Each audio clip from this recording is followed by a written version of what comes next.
Lucille Ball revealed the 6 actors she had an affair with. Behind the iconic red hair and unforgettable laugh lay secrets that Hollywood tried desperately to hide. Lucille Ball, America's beloved comedian, trailblazing producer, and the woman who changed television forever, carried mysteries that would shock even her most devoted fans. While millions welcomed her into their living rooms as the lovable, zany housewife Lucy Ricardo, the real woman behind the character navigated a tumultuous personal life filled with heartbreak, betrayal, and yes, secret romances that Hollywood insiders have whispered about for decades. Today, we're pulling back the curtain on one of Hollywood's most treasured icons to reveal a side of Lucy that network executives fought to keep hidden from the public. The affairs, the midnight rendezvous, and the complicated truth behind her marriage to Daisy Arnaz, it's all part of the complex tapestry that made Lucille Ball not just a comedic genius, but a woman of passion and contradictions. You think you know Lucille Ball? Think again. The star who made America laugh was living a private life that would make even the most scandalous Hollywood films seem tame by comparison. The truth about Lucy's romantic entanglements has been guarded for decades by those closest to her until now. By the time you finish this video, you'll understand why Lucille once reportedly told a close friend, "The public thinks they know my love story. They don't even know the half of it." And what you're about to learn about television's favorite redhead will change how you see every episode of I Love Lucy from now on. What makes these revelations particularly shocking is how successfully they were kept from the public during the height of Lucy's fame. Remember, this was an era when a star's personal indiscretions could end their career overnight.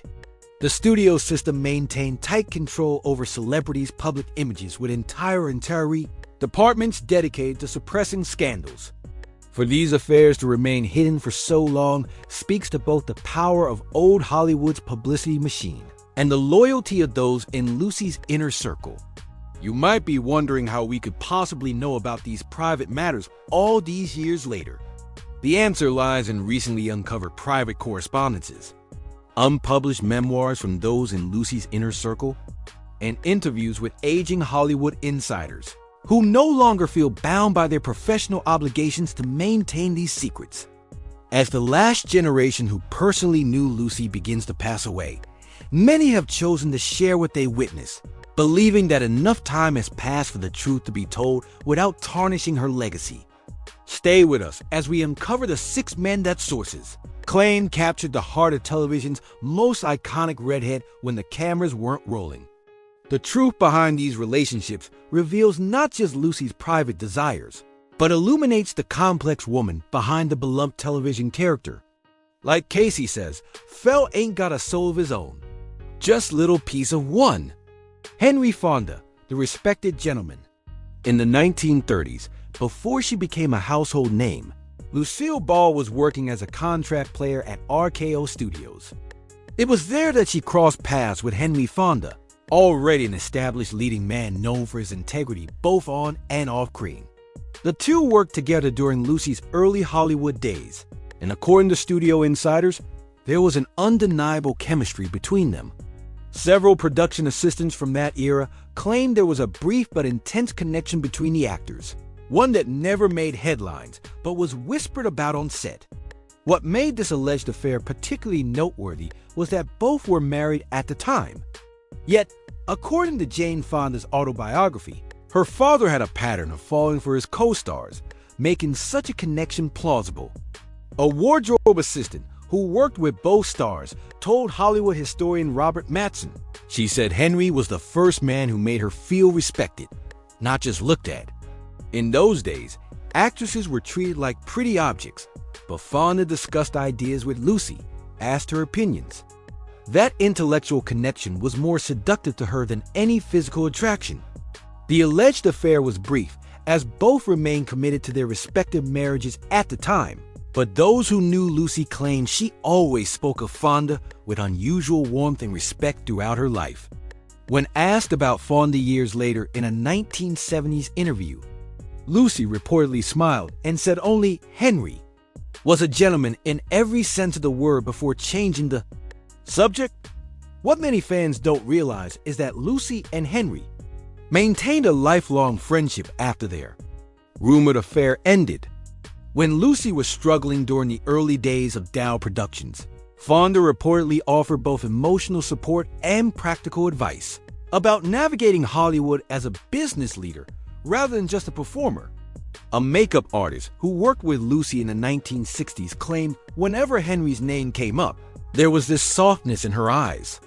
Not romance exactly, more like deep appreciation. She once told me that when everyone else in Hollywood saw her as just another pretty starlet, Henry saw her potential as a comedian and a businesswoman that meant everything to her.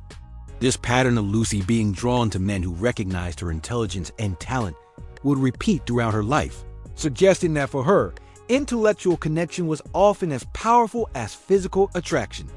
Well, you see, I'm fat and you're ugly, but I can tell you.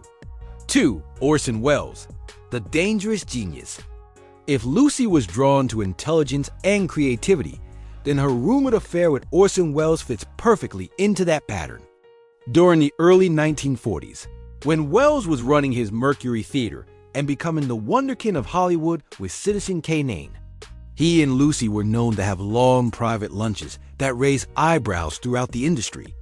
According to Mercury Theater actor Norman Lloyd, Orson was fascinated by Lucy's mind, her comedic timing, her understanding of physical comedy. Their connection wasn't just physical, it was intellectual. He saw in her what RKO executives couldn't see, that she was a comic genius. What makes this rumored affair particularly interesting is that Desi Arnaz was reportedly furious about their friendship. According to Duluth staff members, whenever Welles would call the office or visit the studio lot, Desi would become noticeably agitated. One receptionist recalled, Mr. Arnaz would demand to know exactly how long Mr. Welles had been there and what they had discussed. It was one of the few times we saw him truly jealous. A close friend of Lucy's, quoted in several biographies but never named, stated simply, he was a genius, and she loved dangerous men. Orson was both brilliant and unpredictable, everything that fascinated her. The rumored affair was never confirmed by either party. Welles, known for his candor about his romantic life in his later years, remained uncharacteristically silent about Lucy. When pressed in a 1975 interview about their relationship, Welles responded cryptically, "Some connections are too meaningful to be reduced to gossip," and refused further comment. What's particularly fascinating about the Lucy-Welles connection is how it influenced her career trajectory. Following their association, Lucy began taking more control over her performances and eventually her business decisions. A script supervisor who worked with both noted after spending time with Orson, Lucy started questioning directors more, offering her own ideas about how scenes should play. It was like he awakened something in her, a confidence that she could be more than just a pretty face reading lines. Film historian Katherine Johnson wrote in her analysis of Lucy's career, "The timing is impossible to ignore." Lucy's transformation from a middling contract player to a woman, determined to control her own career, coincided with her association with Welles. He was known for empowering actors he believed in.